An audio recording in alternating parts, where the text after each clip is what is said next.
Hi there, guys, at Facebook and uh, YouTube. Hello, everybody. Welcome to Sports Scope. I'm your host, Robert Butler. Looks like this game is going to be a little bit of a struggle. I'm sure Dallas fans didn't see this. The Saints, uh, very good defensive team traditionally, and not traditionally, really, have been bad actually. But the last few years, Mickey Loomis has done a good job withstanding both of their offensive and defensive lines, keeping them intact, even though they're way over the salary cap. This season's shot for them. But I'll say this: if anybody can do it, they can do it. We can see that in examples like tonight's game. I think Dallas eventually pull away.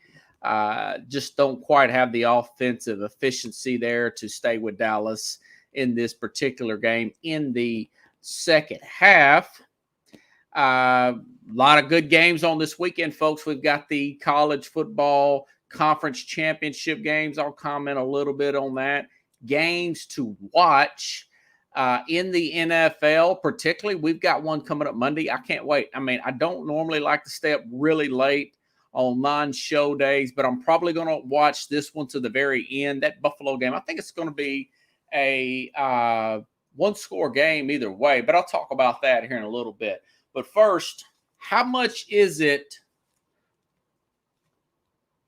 to get over on somebody? I mean, how much does it cost for chef services? Antonio Brown, going back a few weeks ago, going back to last year, okay, Antonio Brown, former Raider, former Patriot, former Steeler, and now current Tampa Bay Buck. There was a story out last year when he had some issues with this woman filing a lawsuit against him.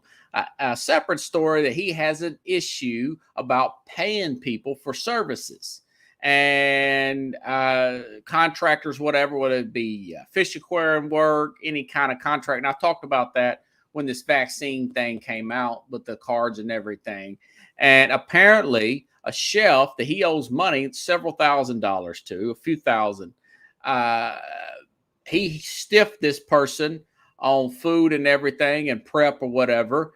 And now this person has leaked to the league that Brown had a fake vaccine card. And so I think it's like $10,000, I want to say. Didn't have a lot of time to look up those numbers. But I did look this up before I started the program. He's losing 3 game checks that he's not even going to appeal this. If anybody's not read the news, Antonio Brown's been suspended for 3 games with Brian Edwards, I want to say, is another safety there with the team of the Mike Edwards, excuse me, for having fake vaccine cards, and that's what the NFL has found out about. And I looked up that money. Brown is making about $2.9 million this year, which equate to $170,000 per game. So to get over on this chef, supposedly, allegedly, and I don't know why the guy would just come out and just randomly make this stuff up or randomly rat him out unless he had an axe or it could be a female, an axe to grind. And now he is out $510,000. Go figure.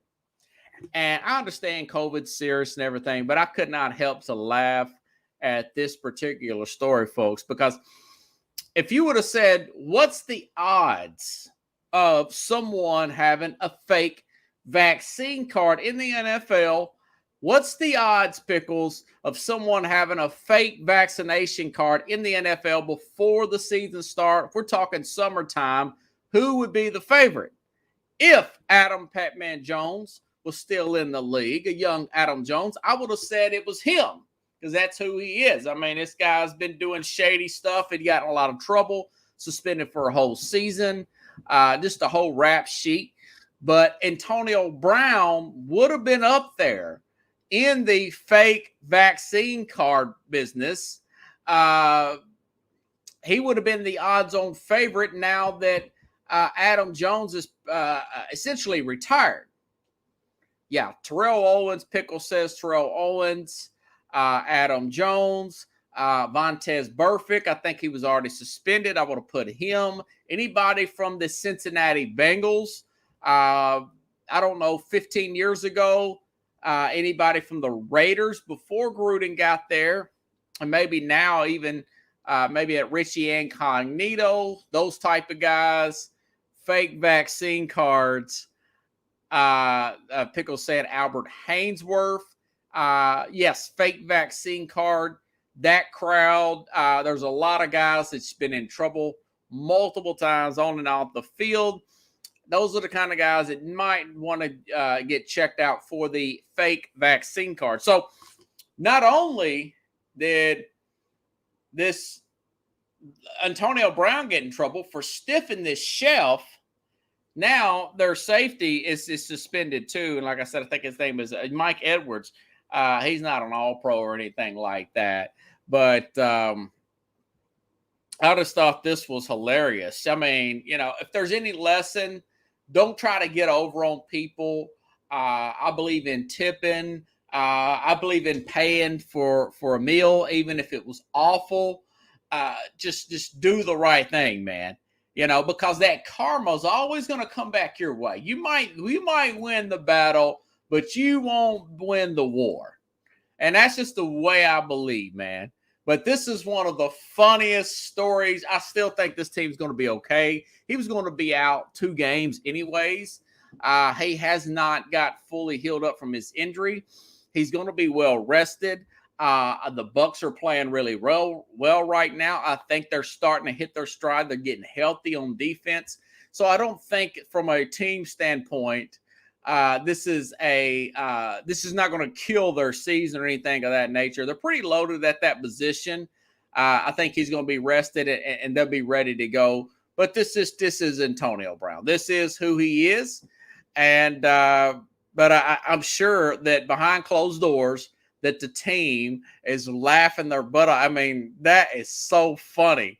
Yeah, busted for a fake vaccine card. You can't make this stuff up. This guy's 33 years old, Pickles, and up there having fake vaccine cards, man. And people were asking, well, what about Aaron Rodgers? And I did a little bit of research on that. Aaron Rodgers essentially, and I had to go back and listen, but he essentially has the league knew about Aaron Rodgers. The Green Bay Packers knew about Aaron Rodgers. He just lied to the media. He lied to the media saying I'm immunized and all that. And they never did ask him a follow-up question because they're always kissing his rear end. And that's what happened with Rodgers. If that were not the case, Rodgers, yes, if he had a fake vaccine card and lied to the league, he would have been suspended 2 or 3 games too. So that was the story behind Aaron Rodgers. Okay. All righty then. Other stories, games to watch. There is some news here on the college football game. You know what? Let me get into this Notre Dame thing first. Okay. Let me tell you what you don't want well, first of all, if you're a big college football fan, this is what you should never, ever accept from your AD or anything, whoever's making the decision making as far as hiring your new coach. Never accept this. Never accept this idea that we need to hire a coach because we don't want to miss out on a recruiting year. That is the most lamest, weakest excuse I've ever heard. You never want to do that. And when you're a team that's good like Notre Dame is, they've had a lot of professionals come out. They've got 1 loss this year. Brian Kelly's had them in a playoff. They had them in a national championship game. They beat a national champion. They beat Clemson last year. They lost in a playoff, but they did beat them in the regular season. They took Georgia last year, I think, to a field goal game down in Georgia. So They are a legit team. I mean, they're not LSU powerhouse, anything like that, but they're not just super overrated team that they were, I don't know, 10, 12 years ago before he took place. But this AD here, Jack Swarbrick Pickles, said first big strike right there, and I said this Tuesday's program. It's a number two. You never want your AD to say we're not going to hire a search firm. That is being so complacent, narrow-minded type of thinking. Well, I know who's all good. I can just pick. No, you want to get every single possible coach that is working, and whether it be in the NFL or in the college world. You want to know every single one, even if it's $25,000, $50,000. It's worth it. It's worth it because these contracts are in the millions and over $100 million. It's supposed to have been rumored that Lincoln Riley's got over $110 million, close to 100, over 100 with incentives for Brian Kelly down in LSU, right? So, but this AD, Tennessee did this, and they hired a clown. Then they hired another clown. You know, that we're not going to hire a certain. That tells me that you're wanting to try to save money and be cheap on a coach, and that's your biggest asset. College football is a big billion-dollar business, okay? You know, so he says that strike one. Less than 48 hours later, this is one of the laziest moves I've ever heard. Not even mentioning any other names.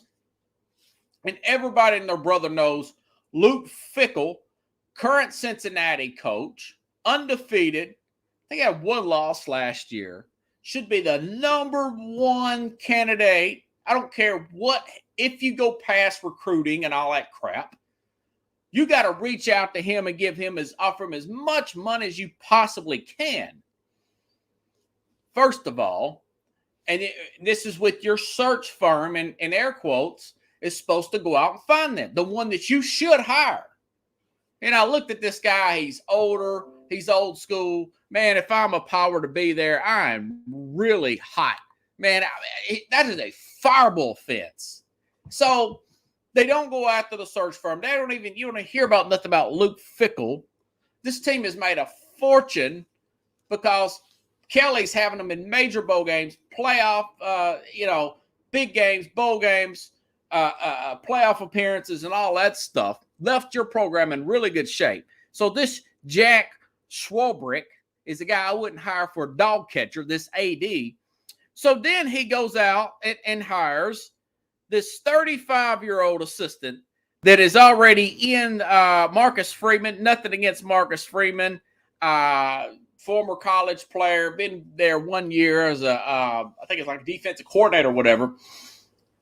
And they think this is going to work out. This guy they say he's a decent recruiter. He's a decent recruiter or a good recruiter. They're going to be good probably next year, maybe the year after that. And then the middle of year 2 into year 3, they're going to fall off the truck. They're going to go from 1 to 2 losses to 0 losses to 5 losses to possibly not even getting in a bowl game. That's how far they're going to fall off. All because Jack Swarbrick did not want to hire a search firm. And he was pushed up against recruiting.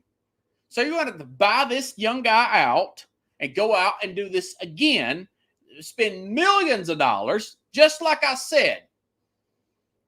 You think you're saving money now, but you're spending a lot later. Well, that's the same thing with Antonio Brown.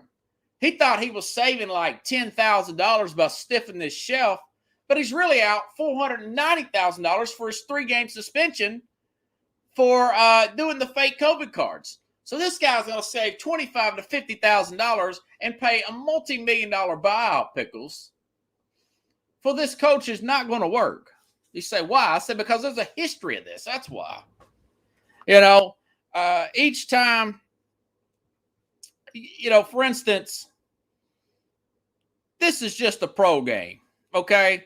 Chiefs fired Todd Haley 2010 in the middle of the season, and Romeo Crennel, they use him as interim coach. Romeo Crennel's already there, and Romeo Crennel, they beat a undefeated Green Bay team, a team that eventually went 15-1 that year. Now, they got put out in the playoffs. So the Chiefs hire Romeo Crennel. He does such a good job because he beat Green Bay in the middle of the season. Well, they fired him the next year. They bought his contract out. They signed him a big contract and fired him next year. You know, everybody thought Toby Smith. You know, I like Toby Smith too. He was an assistant under Rick Pitino. Took over Pitino's team in 97. Won a national championship in 98. Never got back. Never won anything after that. Let him go. That's one where you could kind of say it did work out. But in college, even Larry Coker. Remember Larry Coker, guys, for Butch Davis? You know, Larry Coker for Butch Davis. Takes over. They win a championship on Davis's players. And then they start to fall apart slowly. And before you know it, they've been down for 15 years. You know, when you just start hiring in the Titans here, they hired their offensive line coach. 2 years.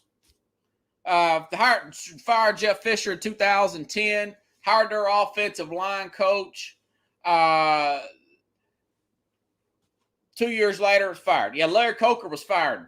He won a championship. Here, this is how this works. They'll win early. The assistant will win. It's like taking over a big company. The assistant will win early. And once that culture leaves and things start to go off the hill. I mean, they start to fall down. And before you know it, Norv Turner, remember that? Marty Schottenheimer, very hardcore disciplinarian, 14-2 Charger team in 2006. They didn't win the divisional round. They got put out by the Patriots because the criticism was he was too conservative, which he was. And instead of going out and getting a well-known head coach, the Chargers hire Norv Turner. And we know how that ended.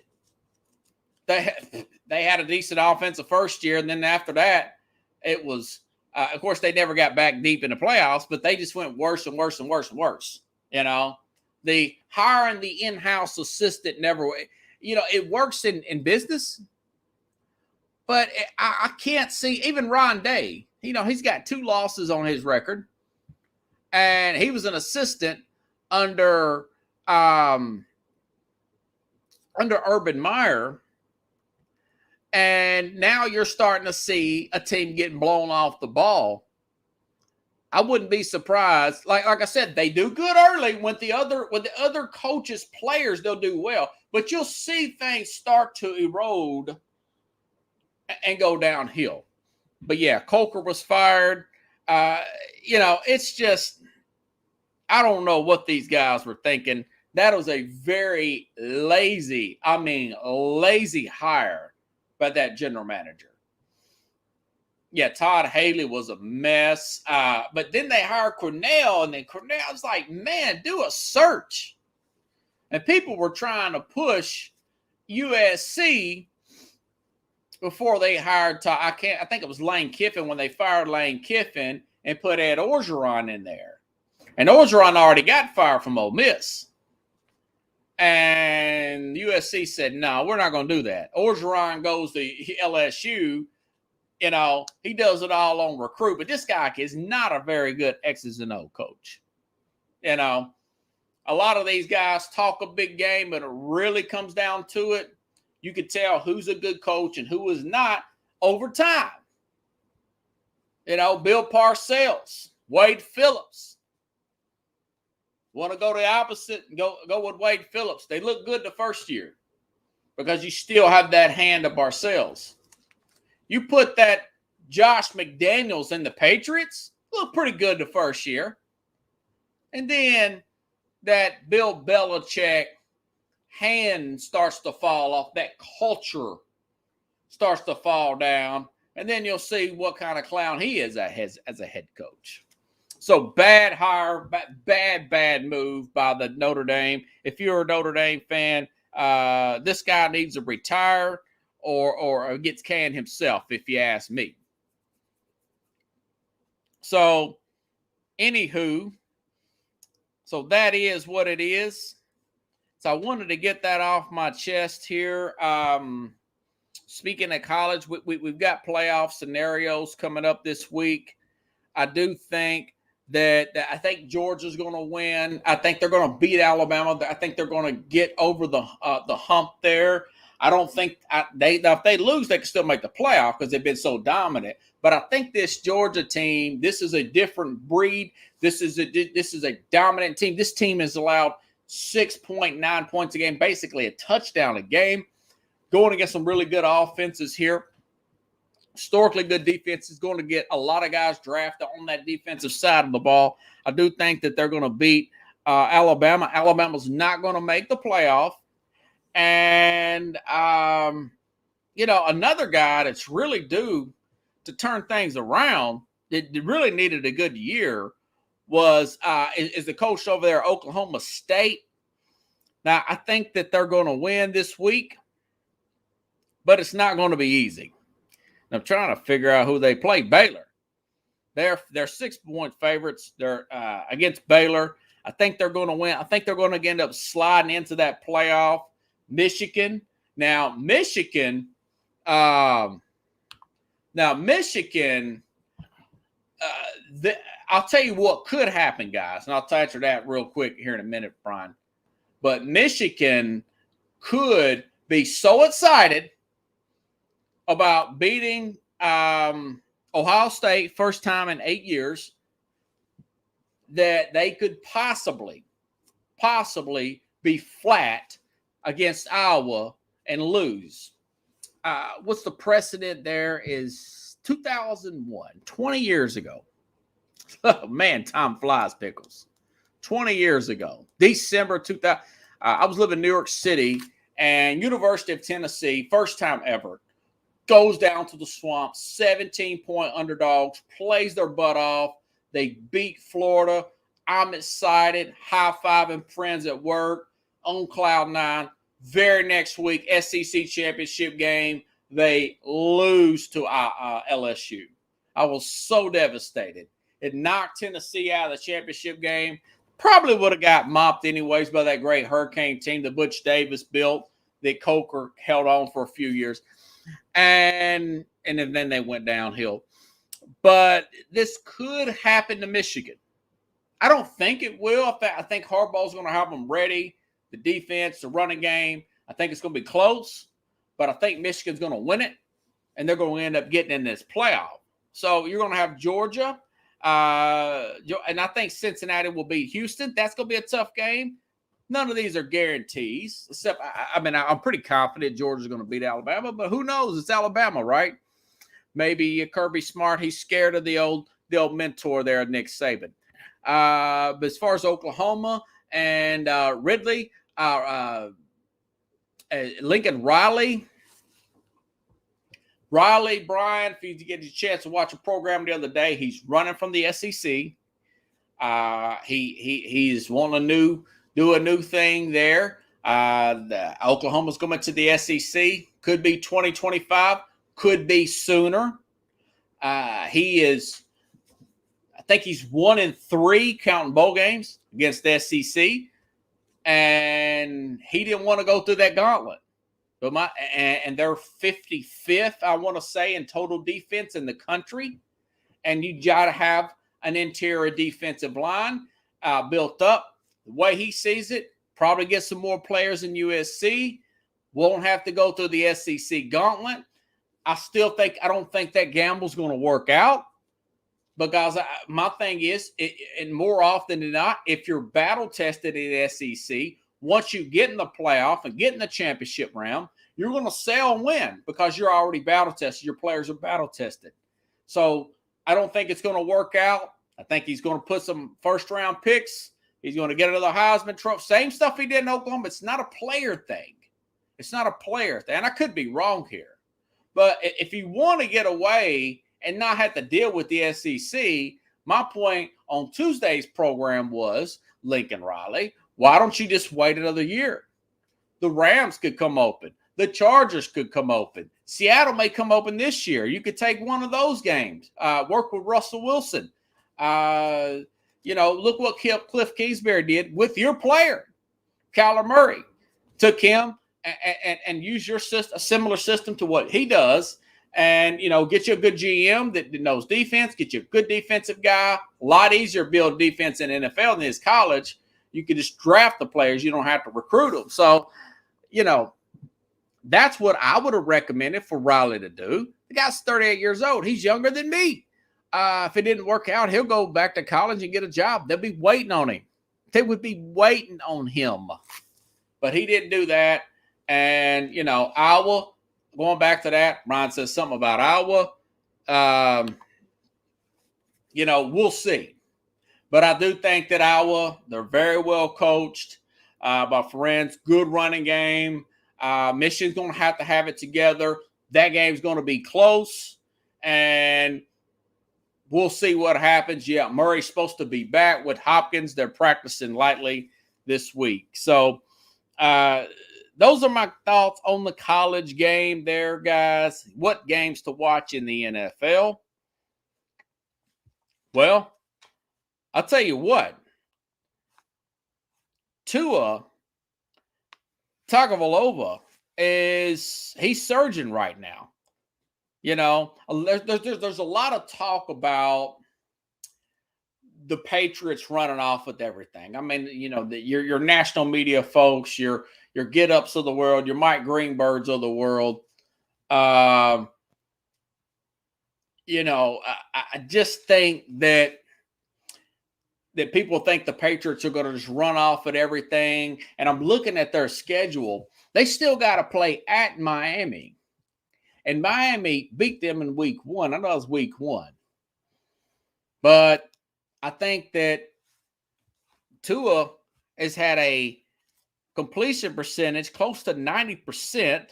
They've already beat Baltimore. They're on a 4-game winning streak. They're chasing the 6-5 Charger team. They're 5-7. They got the Giants at home this week. Giants may not have their starting quarterback. And, they're going to give the Patriots all they can handle. I think they've kind of found a happy medium with him. So they're a team to keep an eye on down the stretch here. I'll say that because the biggest game of the week is in Buffalo, New York. It's going to be on Monday night. Let me change this out real quick, guys. Hold on for a second.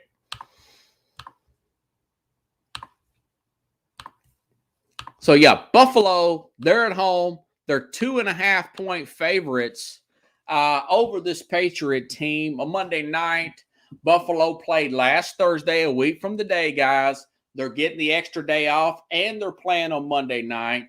The Patriots have not had their bye week yet. The Patriots played a very fit, although tired, banged up, but their culture is very strong, a very physical Tennessee Titan team, and now they're going on the road against Buffalo. Yes, Buffalo's lost their best corner, Tre'Davious White, but, Mac Jones is still a 22-year-old rookie quarterback going against a potential MVP candidate. So I think this is going to be a huge game. The winner of this particular game with the remaining schedule will probably win this division. I think Buffalo's their favorite, and rightfully so. I think they're going to win this division. I think people are getting a little bit premature on the Patriots. Tennessee could have beat the Patriots. I know the score, the box score, don't bury that. A lot of fluke turnovers there, bouncing off guys' hands. I talked about this on Tuesday's program, this is just one of those deals where they caught them at the right time and they took advantage. Now, if Buffalo goes in there and gets away from running the ball at all completely and throwing short passes, and Josh Allen tries to play hero ball and exploit that man coverage and wants to throw every down and audible every down, then I can see that I could see them losing that football game. But I don't think that's going to happen. I think this is going to be a really hyped game. I think there's going to be a very close game. But I think if you're talking about Josh Allen right now at this point of his career versus Mac Jones, I think that Buffalo's going to get the edge, and it's going to put them ahead. See, for instance, look, I'm going to go over their schedule real quick. Buffalo, they have to play, obviously, like I said. Hold on.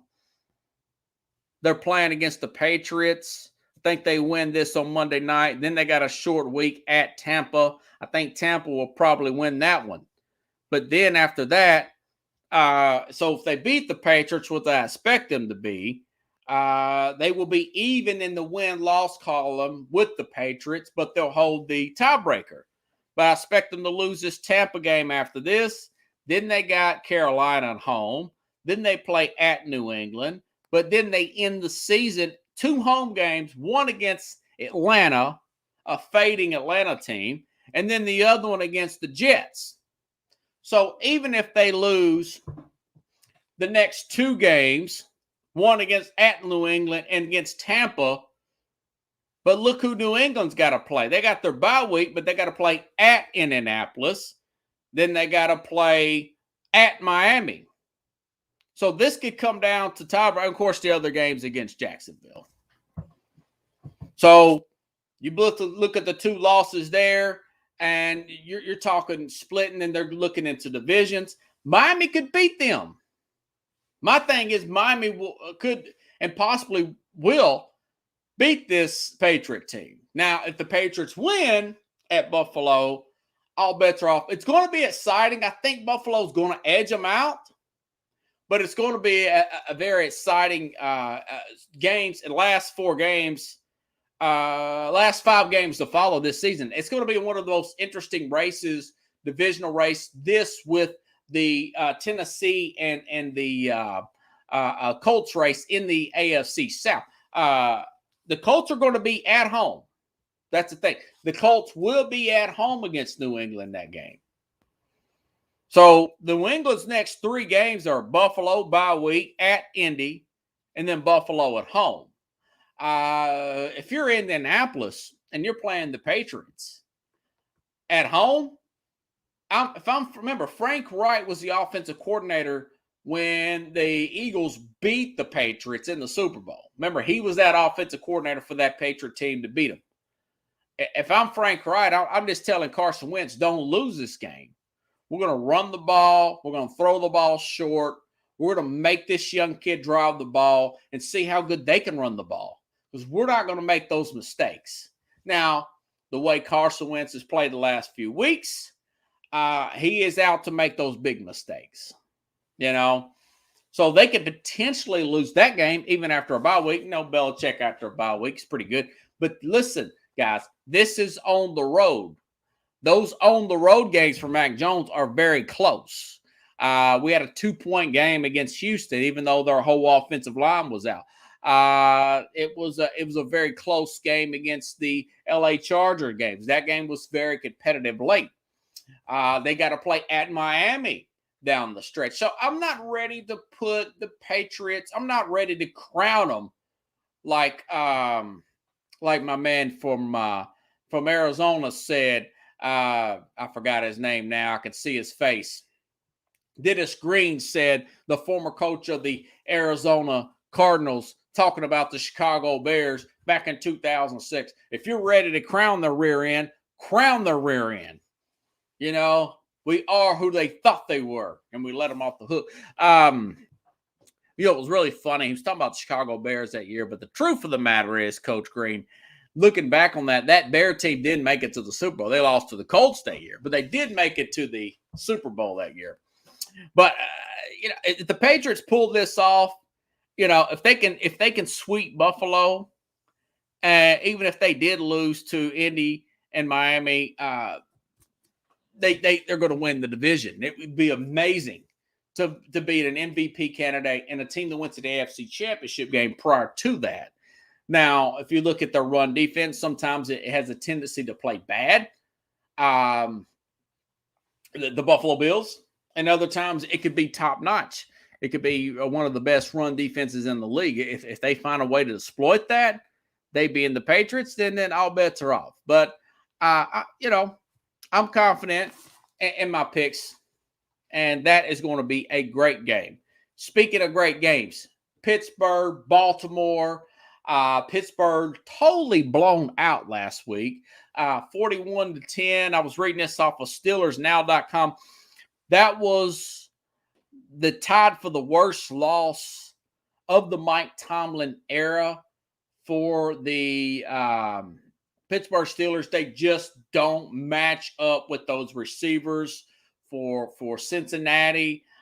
Cincinnati, maybe that was just a bad game plan against Cleveland. I don't know, but I will say this. They won't have T.J. Watt back, but they still got Devin Bush, Cameron Hayward, Mika Fitzpatrick. I think it's going to be, and they're playing at home against Baltimore. I think it's going to be a very close one-score game. Possibly the Steelers pull this one off. Now, remember, Baltimore, even though Baltimore won last week, guys, I've been saying they've been reeling. They seem to lose another offensive lineman each day before each week before the game starts, this Raven team. And remember, as bad as Roethlisberger is, if Lamar Jackson throws an interception and multiple interceptions like he did against Cleveland, as bad as Roethlisberger is, they're going to take advantage of it. And I think they will, because they simply match up. They swept this team last year, and it will be close. It will be a fun game. But I do think the Steelers do knock out Baltimore. They're 5-5-1. I think it's going to make them 6-5-1.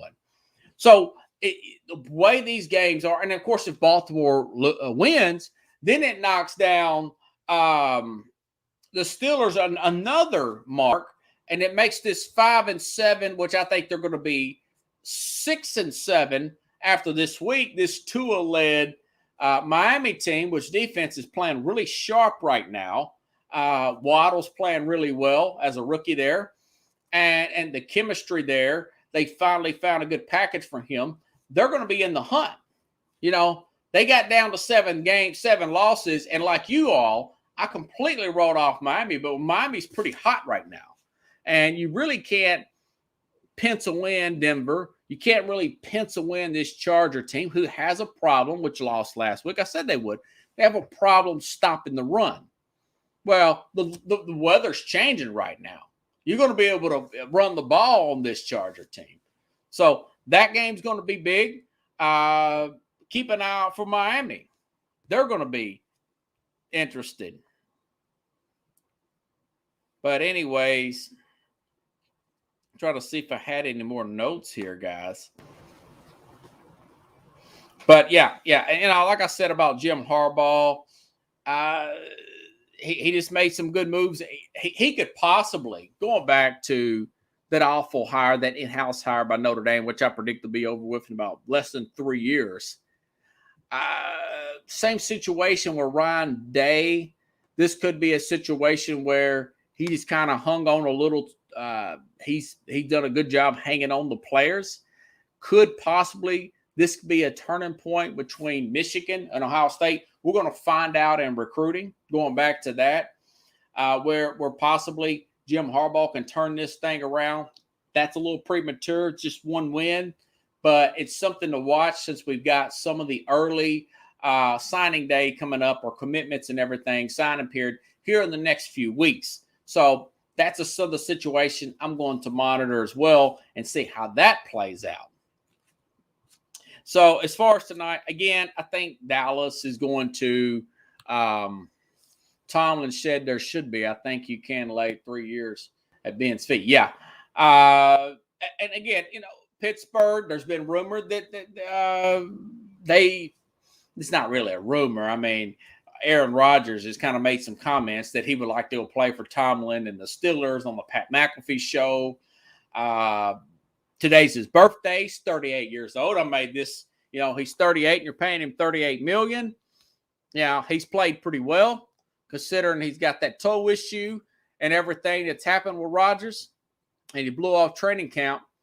Should this team go out and get him and maybe pick up a few offensive linemen? If I want to go to Pittsburgh and their defense and their everything, I'll probably tell them, hey, make sure you give me the best offensive lineman you can get to add with this offensive line, even if you have to adjust my salary to make that happen. If he's all about winning for another year or two, maybe work out something of that nature. But we'll see. I mean, other than that, maybe they go after Russell Wilson. Maybe they go after Jimmy Garoppolo, somebody like that. Somebody else that may be on the trading block. Harbaugh, I don't know. I don't know if Harbaugh, Pickle says Harbaugh could end up in Seattle. Jim Harbaugh, maybe he just wanted to get it out of his system. I want to beat Ohio State.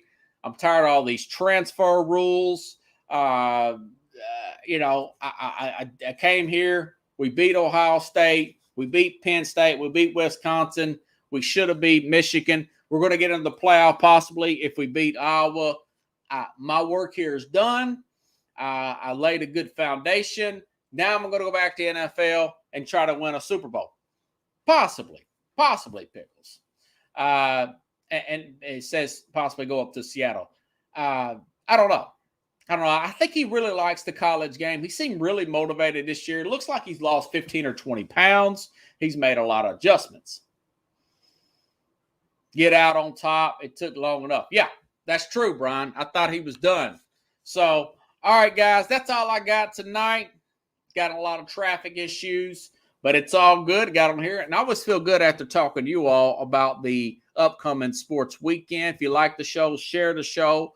Again, I will be on Mac and Jack's big sports show that's this week in sports on the Northeast Streaming Sports Network, which is on YouTube or Facebook, and I'll share it on my social media links as well. I need to start putting it back on Twitter. I'm not doing that consistently every week, Brian.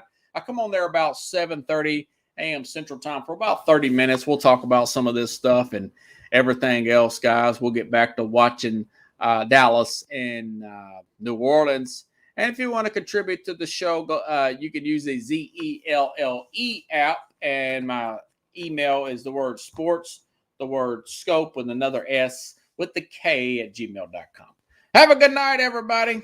See ya otherwise Tuesday at 9 p.m. Central Time here on Sports Scope. You too, Brian. See you guys.